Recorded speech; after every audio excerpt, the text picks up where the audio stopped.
Starry, starry night, paint your palette blue and gray, look out on a summer's day. Boa noite, acho que chegou todo mundo quase. Boa noite. Boa noite. Ó. Vozeirão. Se tudo der errado, vira cantor, né?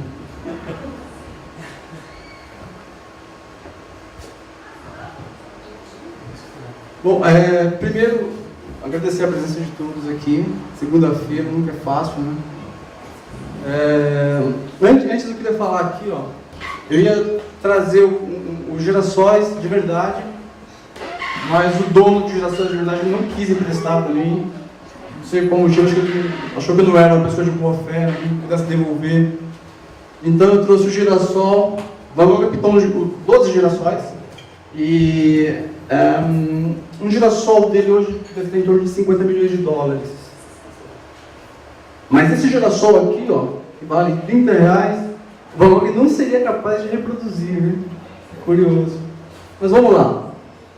Por que Van Gogh? Né? Porque esse sujeito que era um nômade, que era uma alma errática, se transformou talvez no pintor mais popular de todos os tempos. A gente vai começar aqui então falando da... Vamos ver aqui funcionando. Quando eu fiz uma pré-apresentação do evento, perguntaram, mas vai começar com a morte dele. É que a morte de Van Gogh fala mais alto do que talvez a própria vida. Van Gogh, quando nasce em 1853, ele tem um trauma que vai acompanhar a vida inteira, né? Van Gogh tem um irmão que, exatamente na mesma data que ele nasceu, morreu. O irmão dele nasceu natimorto, né? Então a mãe dele ficou traumatizada. Era o primeiro filho do casal, né? Da Ana e do Teodoro. E Van Gogh nasceu já com esse signo, né? O signo da tragédia, por assim dizer. Então, como era muito comum no século XIX na Europa, o pai do Van Gogh era um pastor protestante, né? A casa de Van Gogh ficava atrás da igreja e na área que compreendia o terreno da igreja ficava um cemitério, né? E o irmão do Van Gogh foi enterrado lá.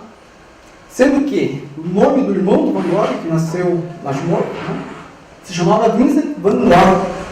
E a mãe do Van Gogh pegava ele com 5 anos, 6 anos e ia passear. E o Van Gogh via o seu nome no túmulo, na lápide. Isso marcou Van Gogh profundamente, né? Porque ele sempre acreditou que ele, na verdade, estava usurpando um lugar que não pertencia a ele. Então, toda a tragédia que vai marcar a vida de Van Gogh, todos os sofrimentos, já começa com esse dado peculiar, o que não é incomum na história da arte. Salvador Dalí também teve um irmão que sofreu do mesmo mal. O primeiro filho do casal também morreu e batizaram o segundo de Salvador Dalí também. E Salvador Dalí acho que ficou mais louco que Van Gogh. Este aqui é Theo Van Gogh. O irmão de Van Gogh, que nasce 4 anos depois dele. Assim como não existiria cristianismo se não fosse o apóstolo Paulo, né, o maior divulgador do cristianismo, sem Theo Van Gogh, sem o irmão, não haveria Van Gogh, não haveria a obra, não haveria... Nós estaremos aqui hoje falando sobre esse artista sensacional. Porque Van Gogh, eu costumo dizer, Theo Van Gogh teve um irmão que nem a literatura, nem a vida real, nem a filosofia, nem a religião, nada se compara ao que este irmão fez pelo outro irmão. Então eu digo que não haverá, nunca houve um irmão como Theo. O que esse rapaz fez pelo irmão é uma coisa que comove. Então vamos lá. Zoom. Essa é a Johanna. Johanna é a esposa do Theo. Sem a Johanna também, seria muito difícil que a obra do Van Gogh fosse também difundida, né? Van Gogh morre em 1890 e ela morre em 1925. Então ela percorre o mundo, primeiro recolhendo as telas do Van Gogh e depois levando as telas aos marchands da Europa inteira e tal. E ela tem um papel fundamental porque é ela quem publica em 1914 as cartas que Van Gogh enviava para o Theo. Então, é um caso curioso. Van Gogh era um sujeito extremamente culto, né? Ele falava 4 idiomas, tinha uma relação muito profunda com a Bíblia e tal. E é muito provável que a obra dele tenha tido uma importância tão grande por conta das cartas que ele escreveu. Que se ele não fosse um pintor, ele fosse um literato, um escritor de livros, ele ia também possivelmente ter bastante sucesso. Então as cartas fizeram tanto sucesso na Europa que depois a obra ganhou repercussão mundial e tal. Então lá já está. Então aqui está a lápide do Vincent e do Theo, amado irmão do Vincent. Então, isso aqui está na cidade, no sul da França, né? E quando Van Gogh morre em 1890, exatamente 6 meses depois, o Theo morre de desgosto, de profunda depressão, né, por conta da perda do irmão. E a esposa, né, Johanna, manda o túmulo do Theo, que estava em Paris, ela manda transportar para ficar junto com o irmão. Eu acho que é uma homenagem incrível que ela faz para o Van Gogh, né? Vamos seguir aqui. Isso aqui é Van Gogh aos 13 anos de idade. É curioso que essa foto é de 1898, isso? Acho que é isso. E Van Gogh, ele vem de uma família relativamente rica, né? O pai dele era um pastor protestante que tinha, enfim, os acessos a alta, por assim dizer, hierarquia da cidade e tal. Então, tem uma foto, no começo do século, a primeira foto que existe é de 1826. Então, apenas 48 anos depois, essa foto, na verdade, é de 1866, 40 anos depois, ter uma foto, naquela época, ele vivia numa região periférica da Europa, né? Ele nasceu na fronteira da Bélgica com a Holanda. Isso denota uma condição econômica aceitável e tal. Vamos passar aqui. Isso aqui é uma foto verdadeira do Van Gogh. Isso aqui é um autorretrato. Essa foto é curiosa porque foi achada no brechó em 1992 por um americano. E ele pagou $1 nessa foto. Dá uma olhada aqui, dá para perceber bem o autorretrato, guarda algumas semelhanças, né? Há quem diga que não é a mesma pessoa, porque existem algumas diferenças notáveis e tal, mas uma junta forense fez todas as análises, né, de face e aceitou que fosse o Van Gogh. Agora a gente vai para a primeira fase da obra de Van Gogh, né? Esse quadro se chama Os Comedores de Batata, de 1886. Aqui Van Gogh queria um tema que é sensacional do ponto de vista da sensibilidade da arte, né? De como a arte pode produzir algo tão sensível. Esses comedores de batata aqui, que são basicamente a matéria-prima com que Van Gogh trabalha. Van Gogh nunca pinta reis, papas, ele sempre se preocupa com as pessoas de condição mais humilde. Eu faço uma comparação que não tem nada a ver com a academia, os acadêmicos não concordam com isso. Eu digo que este quadro aqui é a verdadeira Santa Ceia, que a gente vai ver aqui agora, a última ceia de Leonardo da Vinci. Eu, quando fui para a Itália, em 2013, cheguei em Milão, né? Esse quadro, na verdade, é uma fresca que está na cozinha de um convento na Itália, e eu fui louco para ver a tela, para ver o meu primeiro da Vinci e tal, e a igreja estava fechada para reforma. Eu me senti como um turista que vai ao Rio de Janeiro e não vê um tiroteio, por exemplo. Então, assim, essa tela do Leonardo da Vinci, pintada em 1513, ela faz uma composição absolutamente falsa do que efetivamente aconteceu na última ceia, né, de Jesus. A gente vê aqui o Jesus no centro. Esse aqui é o exato momento em que Jesus anuncia aos discípulos que vai ser traído por alguém, né? Então a gente tem um revolto aqui nos convidados, nos discípulos de Jesus. E Leonardo da Vinci também abusa de algumas técnicas aqui, que ele usa muito azul. O azul é a cor mais difícil que a humanidade pôde produzir. Das cores primárias, a cor mais difícil. A primeira extração do azul é de uma planta na Grécia que já não existe mais. Então, para buscar esse tom de azul aqui, só com o lápis azul, que é uma pedra semi-preciosa e cara. Então, imagina, Jesus, né, os discípulos eram pobres, além de pobres, estavam proscritos, né, pelo Império Romano. Eles jamais poderiam estar nessa opulência aqui de cores, com a mesa tão farta aqui, pães. A imagem está um pouco ruim, mas dá para ver. A história da arte diz que eles têm peixes, né, enguias. Então, essa é a representação de Leonardo da Vinci para a Última Ceia. E eu digo que esta é a mais fiel de todas. Por quê? Primeiro a gente vê aqui os comedores de batata, eles estão com batatas aqui. E aqui, o que parece café, na verdade não é café, é cevada. O café ainda é um artigo muito caro na Europa, no século XIX. E essas pessoas tão pobres jamais poderiam ter tido acesso ao café. Mais do que isso, os comedores de batata, eles estão aqui compostos por um momento triste, né? Afinal de contas, o seu Salvador vai passar por um momento difícil dali 3 dias, né? 2 dias. E a única pessoa cujo o rosto não dá para ver, porque ele possivelmente está numa agonia, é da pessoa que está de costas aqui. Mas a gente pode observar aqui que essa lamparina, ela ilumina de chapa, de frente, a pessoa que está de costas. Então dá até para formar uma aureola aqui, ó, uma função quase divina no quadro. E é mais curioso ainda, eu tenho certeza que Van Gogh não pensou nisso quando pintou esse quadro, porque ele estava prestando uma homenagem aos camponeses, às pessoas pobres. Van Gogh tinha exatamente 33 anos. O Da Vinci pinta esse quadro aqui, ele já tem passado dos 40. Então é mais uma acepção, uma interpretação minha de que essa é a verdadeira Santa Ceia. Essa aqui é só uma amostra de exibicionismo dos Da Vinci, que era um fanfarrão, né? Diga-se de passagem. Aqui esse quadro é bem curioso, está vendo fumando. Isso aqui é quando o Van Gogh recebe o diagnóstico de sífilis. Né? Então, ter sífilis no século XIX não era nada divertido, né? Não existia antibiótico, não existia a penicilina e tal.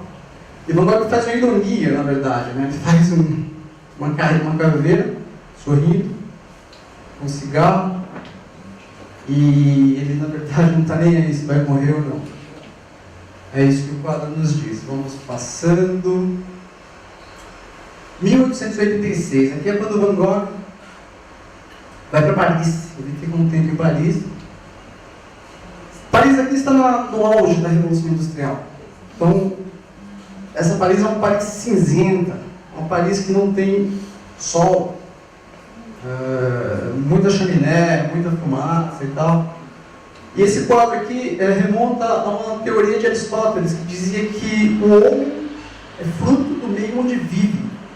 Porque Van Gogh está representando aqui exatamente o meio que ele vive, aquela Paris impossível de se conviver, como se estivesse na Pequim hoje, naquele tumulto de poluição. E aí Van Gogh, entristecido com aquele lugar tedioso para ele, sem luz, ele precisa de luz, ele vai para ali no sul da França, onde bate um sol, tem uma luz maravilhosa. E aí, pum, olha a diferença. Quadro cheio de luz, cheio de vida, apesar dos olhos sempre compenetrados, sempre profundos, mas já é o fruto do meio onde ele vivia. Um lugar com muito sol, com muita luz e com muito verde, com muita natureza. Né? Vamos passar aqui agora. A gente tem umas brincadeiras com Van Gogh, né? Acho que é Van Gogh sendo Van Gogh, porque se ele tivesse, ele faria essas loucuras. Aqui a gente vê aqui uma representação da Mona Lisa, né? E uma representação da moça com brinco de pérolas, que é considerada a Mona Lisa holandesa, um dos quadros mais famosos do mundo também.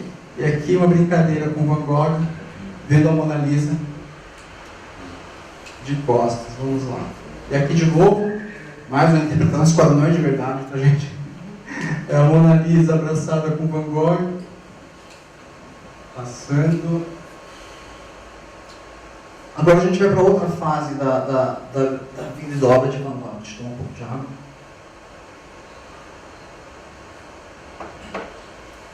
Eu vou falar agora do porquê de a arte ter todo aquele aspecto simbólico, um aspecto que revela muito mais do humano, e que esse pintor aqui, espanhol, radicado no Brasil, pintou em 1895. A gente está aqui apenas 7 anos do final da abolição da escravatura, que aconteceu em 1888.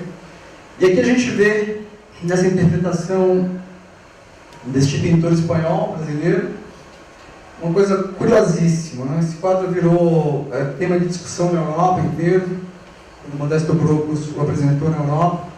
Aqui mostra uma avó negra dando graças aos céus, a filha mulata, o filho já embranquecido e o pai branco. Ou seja, o nome desse quadro, na verdade, tecnicamente, se chama Redenção de Cã. Cã, para quem conhece um pouco da história da Bíblia, é um dos filhos de Noé, que flagrou ele nu, e por conta disso Noé lançou a maldição de que ele iria vagar pelo norte do mundo, e os africanos seriam essas pessoas, entre aspas, amaldiçoadas. Né? A interpretação que obviamente já não tem mais lugar por aqui, né? A gente vê que é um dado muito curioso. A imagem não está muito boa, mas a senhora aqui, ela está descalça. A filha já usa um sapato de chita, que é um tecido pobre, e o homem branco já usa um sapato. E os escravos do Brasil não usavam sapato, né? Eu lembro que o Barão de Tararé, quando libertou o primeiro escravo dele, ele tirou os sapatos e deu de presente de escravo. É muito simbólico isso também. E agora a gente vai ver um outro quadro de Van Gogh, que ele pinta em Arly, que chama A Cesta. A Cesta tem a mesma temática, não é? Pessoas, trabalhadores e tal, mas Van Gogh aqui desprove completamente os personagens de qualquer simbolismo. O símbolo aqui, que inclusive na Europa também, do sapato, que denotava uma classificação social elevada, Van Gogh simplesmente ignora eles.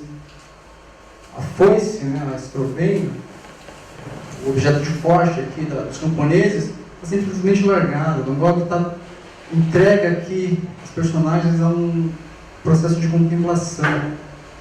É um quadro maravilhoso que, de alguma forma, o quadro também é de 1895, da mesma data do outro do Brocos. Vamos seguir aqui. A gente vai agora para o quarto em Arly. Aqui Van Gogh faz essa pintura porque ele sai de Paris e vai morar no sul da França, né, como eu já falei, em Arly. E é curioso esse quadro porque tudo dele é duplo.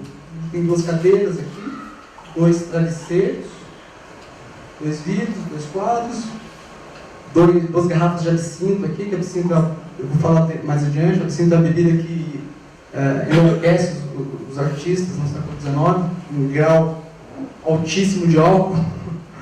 Foi instituído uma lei em 1915 para que o absinto não tivesse uma graduação alcoólica tão grande, porque ele simplesmente fazia as pessoas ficarem amortecidas e vivas, né? Não tinha nenhum controle sobre o corpo, mas continuava falando. Enfim, e este quadro aqui, que Van Gogh pinta, é esperando Gauguin. Gauguin é o sujeito que ele tem aquela confusão, que acaba por cortar a orelha, eu vou falar disso mais adiante. Ele está esperando aqui a chegada do Gauguin. Quem assistiu a peça Esperando Godot, talvez possa alguma interpretação disso, das cadeiras, sempre à espera de alguém que talvez nunca chegue. Isso aqui é uma digitalização que a Airbnb fez, a Airbnb, que aluga hotéis no mundo inteiro. Eles fizeram um quarto desse em Londres, com a mesma representação do quarto em Arly, o quarto dos famosos do mundo. divertido. Quem for alugar um quarto, por favor, vai ficar hospedado no quarto de Van Gogh. Agora a gente vai entrar na fase melancólica de Van Gogh, né? Na fase que ele mais representa o sofrimento de forma talvez inigualável. Essa CNT é uma prostituta porque ele se apaixona. Ele encontra assim na rua, ela está grávida e carrega uma menina, uma filha de 5 anos. Ele se comove completamente da Sim, leva ela para o quarto de pensão que ele morava, pago pelo irmão, não era pago por ele. E claro, Van Gogh era uma pessoa, apesar de ser genial, era um sujeito extremamente difícil de lidar, né? No início eu ia falar, uma pessoa que é considerada a pessoa mais velha do mundo, ela morreu em 1995, com 122 anos, ela conheceu Van Gogh. Ela viveu na mesma cidade dele. E ela falava que ele cheirava mal, que ele era mal educado, mas ela perdoava porque todos o chamavam de louco. Extraordinário. Na verdade, é o único depoimento de alguém que chegou até mais ou menos perto da gente, né? E ela fez esse depoimento terrível do Van Gogh. Então, esse relacionamento dura pouco tempo, porque ela não suporta a loucura de Van Gogh, né? E ela volta a se prostituir. Depois ela morre em 1905, afogada, encontrada afogada. É uma pessoa também bastante depressiva. Vou passando de novo aqui. Esse Par de Botas é um dos quadros mais sensíveis de Van Gogh. Houve um debate muito intenso entre dois grandes filósofos do século XX, né, Jacques Derrida e Martin Heidegger, que cada um tinha uma interpretação do que significava essas botas, né? Um dizia que era um sintoma de liberdade, o sujeito pintou a bota, largou a bota onde estava e fugiu.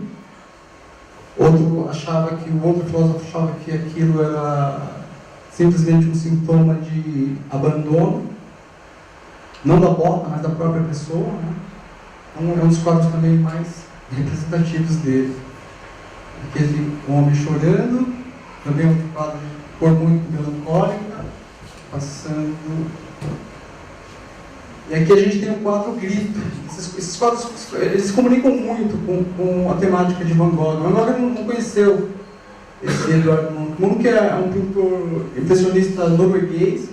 Ele pintou, salvo engano, 5 telas dessa. Uma foi até roubada outro dia. O sujeito entrou no museu em Oslo, na Noruega, embrulhou e saiu pela porta da frente. Esse quadro vale 100 milhões de dólares. E tem uma curiosidade sobre esse quadro, que esse céu aqui avermelhado, alaranjado, dizia-se que ele era por conta de uma erupção vulcânica que aconteceu em Krakatoa, na Indonésia. De fato, esse evento aconteceu, e por muito tempo o céu de parte da Europa ficou alaranjado. Mas os cientistas, fazendo estudos agora, descobriram que essas nuvens vermelhas aqui, que Munch pintou, são nuvens polares atmosféricas. É um fenômeno muito raro que acontece na Europa, e talvez Munch tenha feito essa tela numa ocasião desses eventos, né? Esse quadro virou um ícone popular também, porque quem lembra do filme O Pânico, foi a inspiração da máscara, é esse grito tenebroso aí do Munch. Então, esse quadro, que ele, de alguma forma inaugura a modernidade, ele fala da angústia, da solidão, né, do homem moderno, que de alguma forma se comunica com essa dor que Van Gogh também representou, dessa agonia, desse abandono, dessa solidão. E aqui a gente vai para isso aqui não é um quadro, isso é uma representação. Van Gogh pintou 900 quadros durante a vida inteira. 900 quadros, mais ou menos 300 outros desenhos em papel. E havia uma lenda de que ele pintava com velas na aba do chapéu. Né? À noite, enlouquecido pela noite, ele ficava pintando com aba. Mas não existe nenhuma...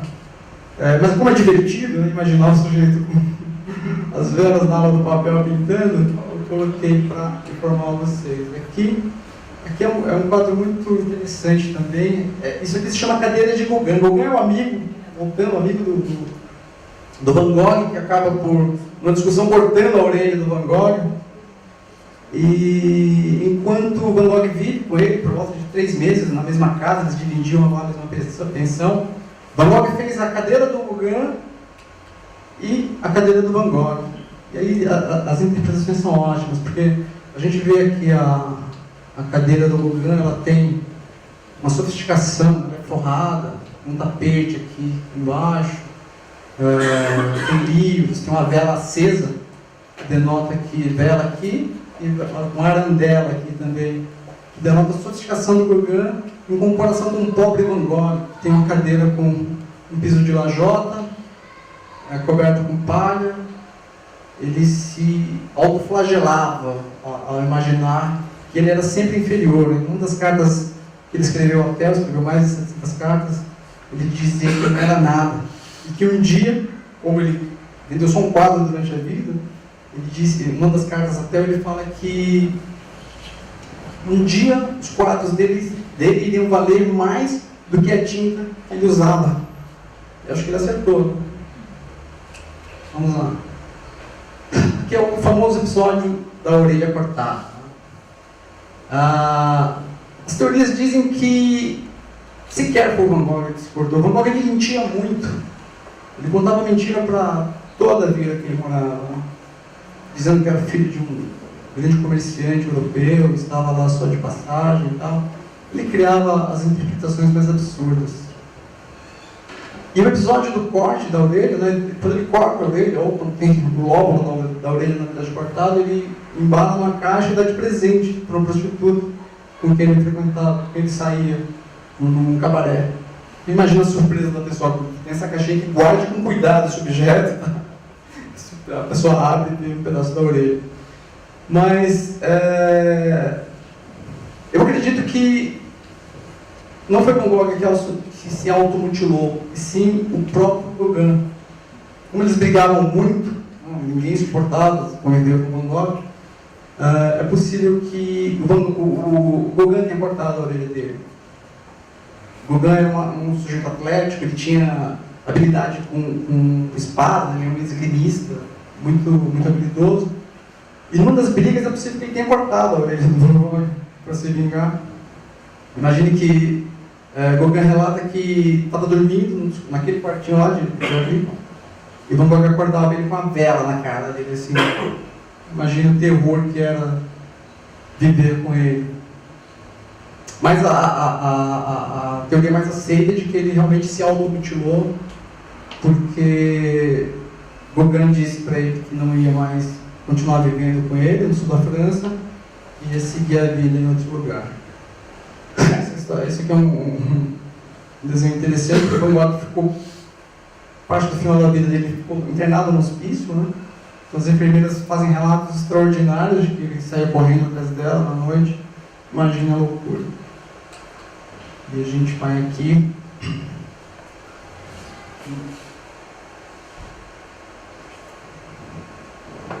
Os personagens que Van Gogh se ocupavam, né?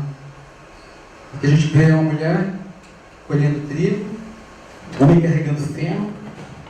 Então, esses são os personagens principais. Van Gogh nunca teve, além do irmão, claro, ele nunca teve um mecenas como Leonardo da Vinci teve, como Rembrandt teve, né? Gente que financiasse toda a obra dele e tal. Então, ele sempre se ocupou dessas pessoas, das pessoas mais humildes, mais pobres e tal.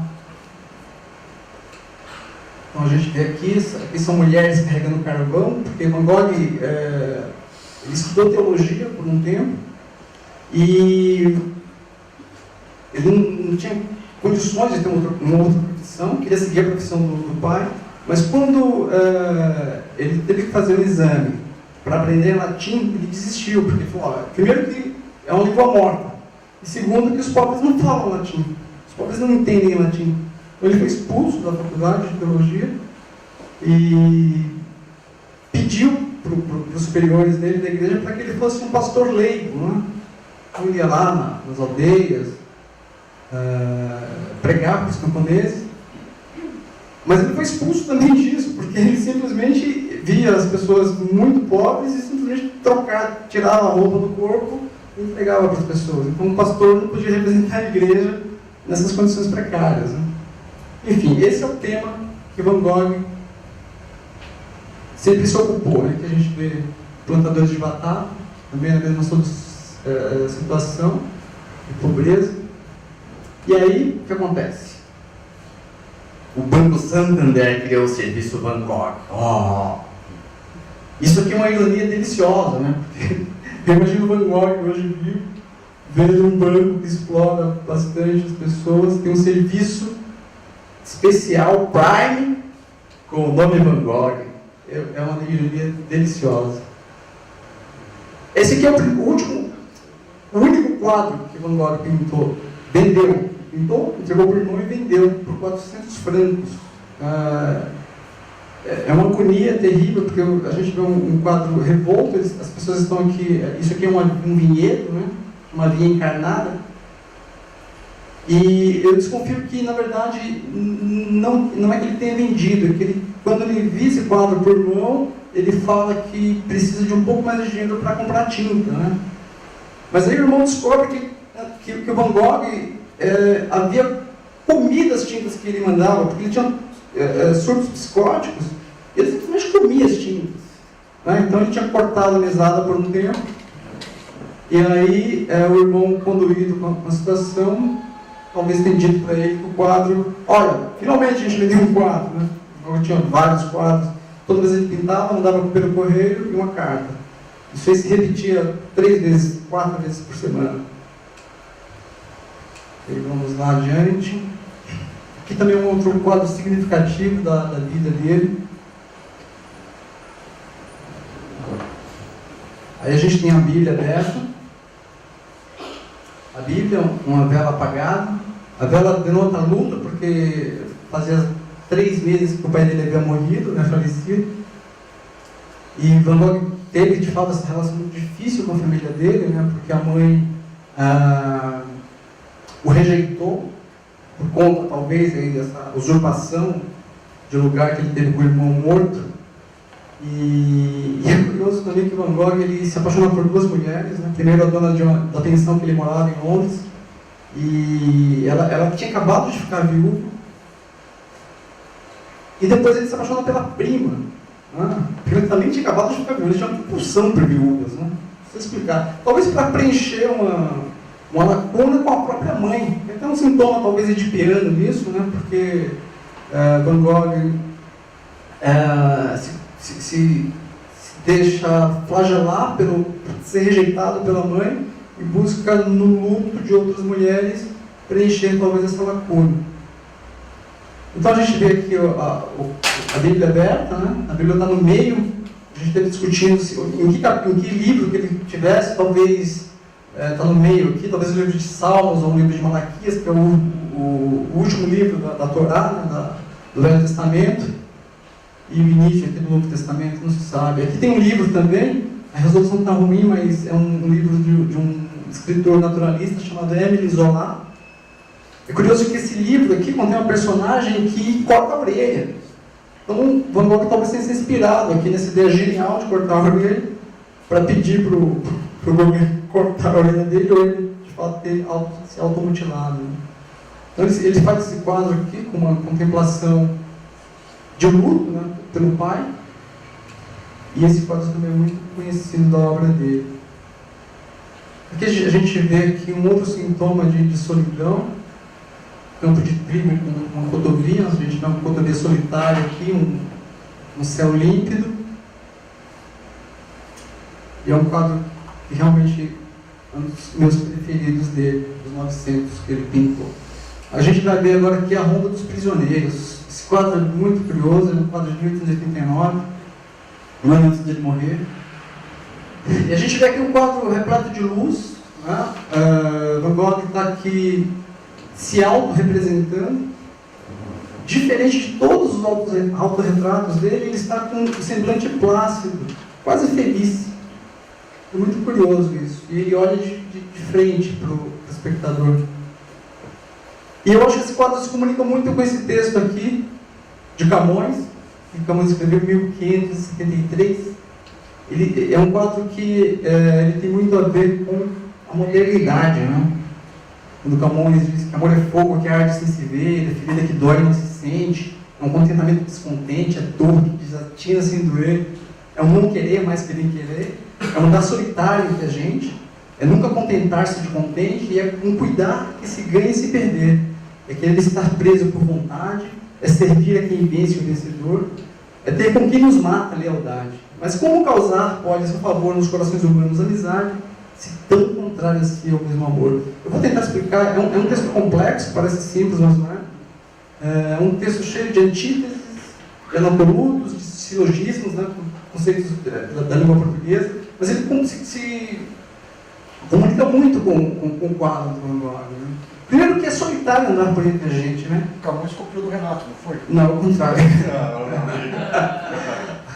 Primeiro que ele se comunica muito com o texto, com a obra, porque o andar solitário entre a gente é de uma modernidade ímpar.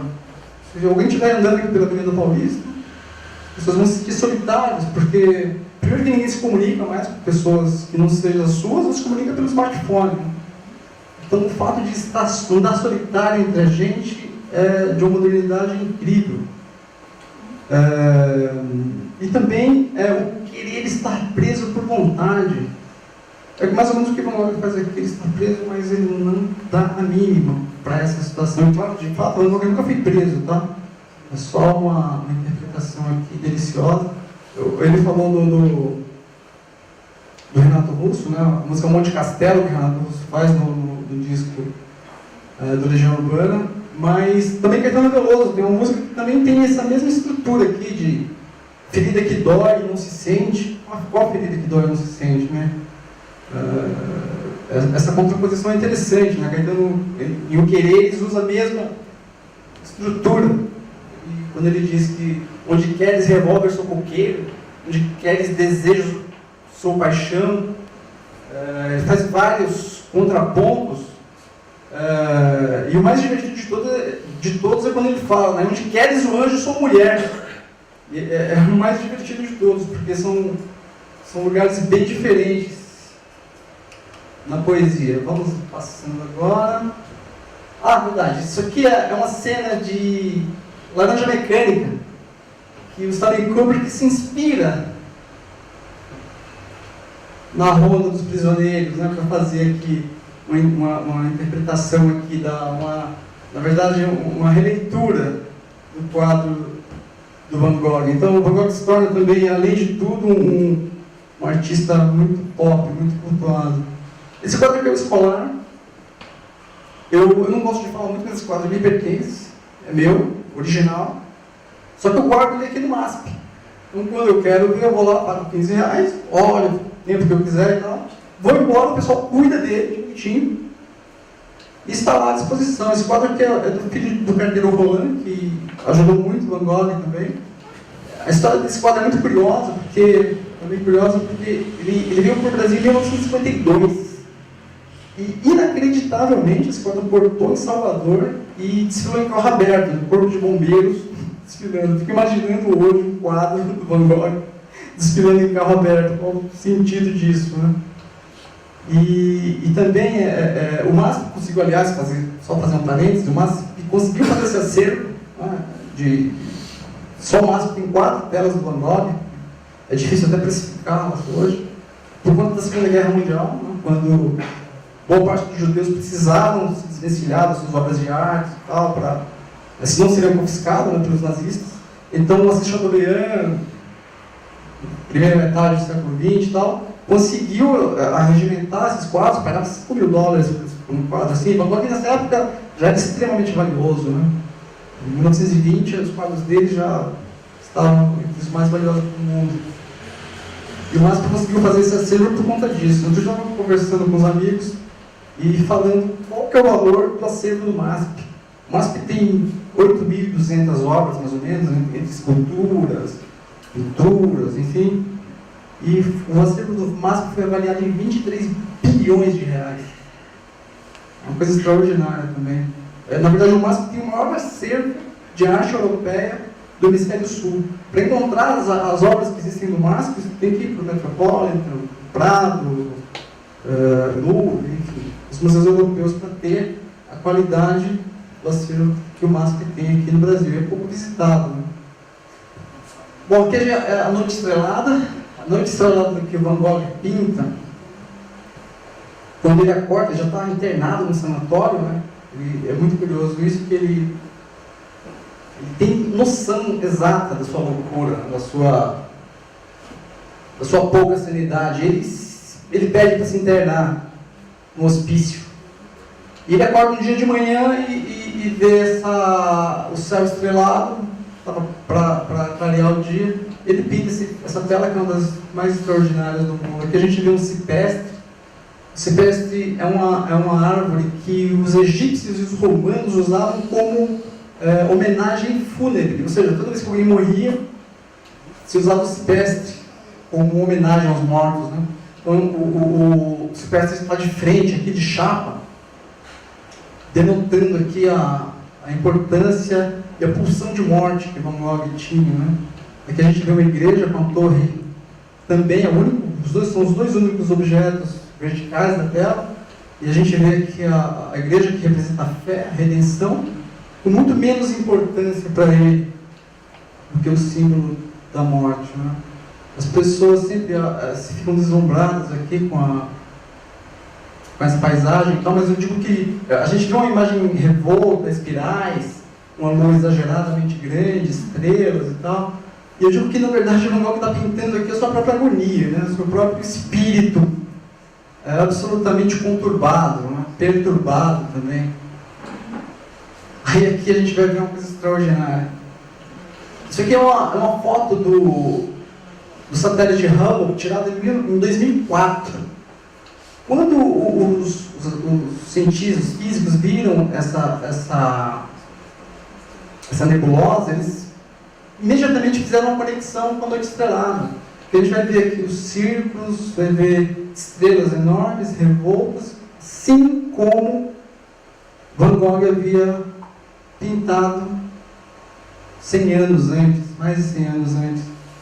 E é curioso que isso aqui, em astronomia, tem um nome que se chama turbulência. Turbulência é um dos conceitos mais difíceis em matemática que se pode depreender. Tem um físico alemão, ele disse que faria duas perguntas para Deus quando morresse. A primeira é por que a teoria da relatividade?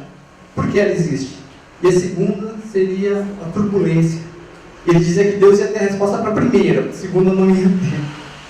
Porque é o problema mais complexo da matemática, a turbulência. E Van Gogh pintou exatamente isso. Esses padrões que a gente está vendo aqui, revoltos, é um padrão que tem a ver com turbulência e dinâmica da luz.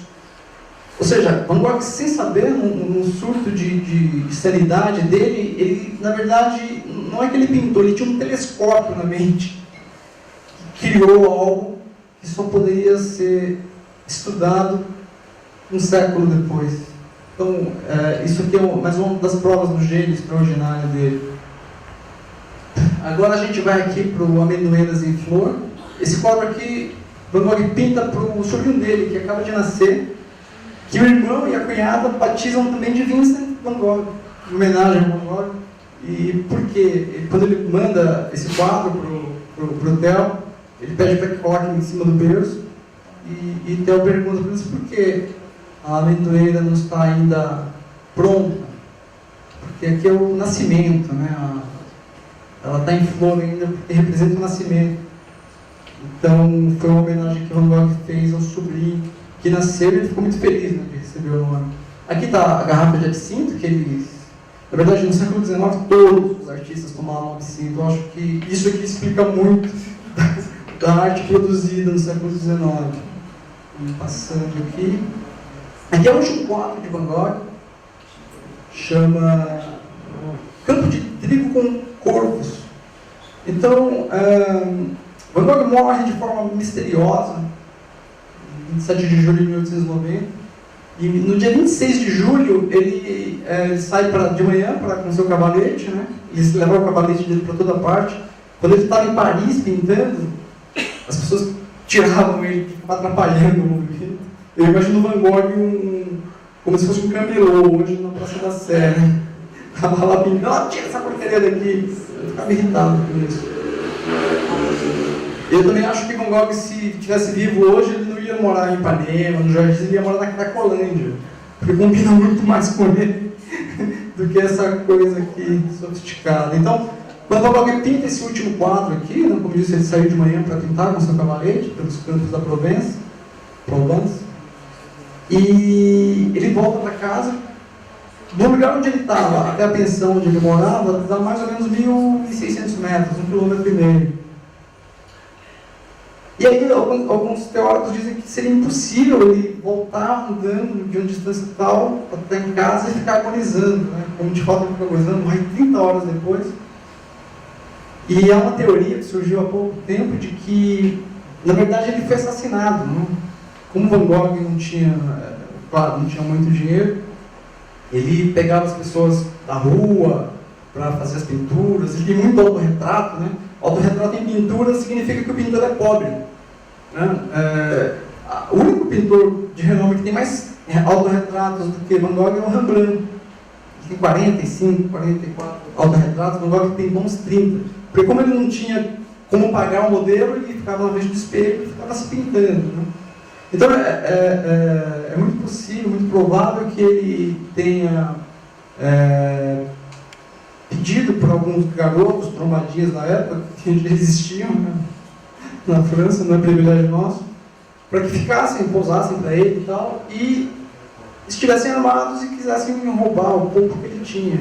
E ele sofreu esse tiro, provavelmente, dessas crianças, não se sabe, mas é uma teoria interessante.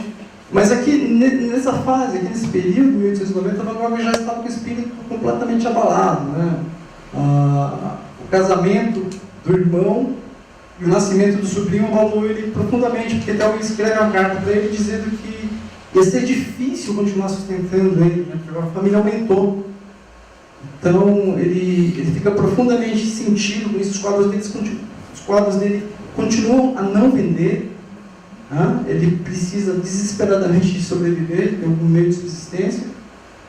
E ele está, o casamento, apesar da cunhada e do irmão serem pessoas que sempre apoiaram ele, ele também não quer ser um fardo para a família, né? Sobretudo para o irmão que tanto fez por ele. Enfim, e esse quadro ele tem um componente psicanalítico extraordinário. A gente vê aqui um céu cobalto, um céu escuro, revolto também. A gente vê aqui os corpos, que são um sintoma de luto, né? O corvo é um animal que tem, na sua mitologia, um símbolo de morte, né? Quem leu o poema do Edgar Allan Poe sabe disso, né? O menor espera pelo corvo que chega à sua janela. E mais do que isso, mais do que os corpos, mais do que o céu estranhamente escuro, a gente vê caminhos aqui que não levam a lugar nenhum. Né? Então isso denota que Van Gogh chegou simplesmente ao fim da linha. Então esse sujeito selvagem, sob alguns pontos de vista, ele reunia nele a sensibilidade extraordinária do artista, reunia também a loucura e reunia também a estranha capacidade de transformar a sua loucura numa arte absolutamente sensível e inesquecível, né? Eu vou colocar agora um vídeo aqui. Voltei, né? Esse vídeo aqui é de uma cena, peraí. Primeiro eu vou explicar para que vocês se situem. É de uma série inglesa chamada Doctor Who. Dr. Who, ele traz pessoas, ele tem uma máquina do tempo alienígena e ele traz pessoas de todos os tempos para viver no século presente, para ter experiência no século presente e tal. E os acompanhantes do Van Gogh, eles trazem Van Gogh para o século XXI, em 2010. Eles usam uma cabine de polícia de Londres, né, para fazer esse transporte, essa viagem no tempo e tal. Então eles transportam o Van Gogh, eles conversam com o Van Gogh lá e tal. Depois eles trazem o Van Gogh para o século XXI. E um professor, ele vai até um museu, o Museu d'Orsay, na França, e ele leva o Van Gogh para ver as peças dele, os quadros dele expostos e tal. E é bem interessante. Vamos ver. Onde estamos? Paris. 2010 depois de Cristo. Este é o poderoso Museu d'Orsay, lar de muitas das maiores pinturas da história. Isso é maravilhoso. Tá, ignore isso, eu tenho algo mais importante para te mostrar. Um tablet. All the chances while we can.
contei sobre a igreja e Alvers. Ah, sim. Fico feliz em poder ajudar. Você foi gentil com o que disse. Sim, e hoje está com outra muito bonita, devo dizer, mas eu estava pensando cá entre nós em algumas palavras. Em que lugar o senhor acha que Van Gogh se classificaria na história da arte? Bom, boa pergunta, mas... para mim, Van Gogh é o melhor pintor de todos. Certamente o melhor pintor, o mais popular de todos os tempos, o mais amado, seu comando das cores, o mais magnífico. Ele transformou a dor de sua vida atormentada em beleza estática. É fácil representar a dor, mas usar sua paixão e a dor para retratar o êxtase, a alegria e a magnificência de nosso mundo, ninguém além dele tinha feito isso. Talvez ninguém nunca mais faça. Para mim, esse homem estranho e selvagem que rugia pelos campos de Provence não era apenas o melhor artista do mundo, mas também um dos maiores homens que já existiu. Vincent, desculpe. Desculpe, foi demais? Não, são lágrimas de alegria.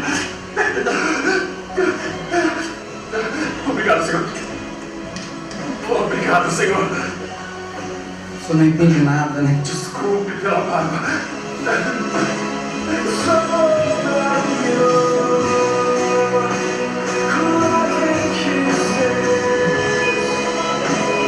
Não é possível. É incrível, essa cena do Ron. Seria um dos meus sonhos, né? Poder trazer ele de volta. Ele que dizia que o quadro dele um dia valeria mais do que as tintas que ele usava. Ver todo o sucesso que se transformou. É isso, espero que vocês tenham gostado.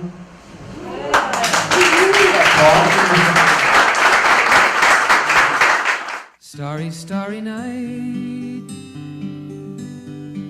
Paint your palette blue and gray. Look out on a summer's day with eyes that know the darkness.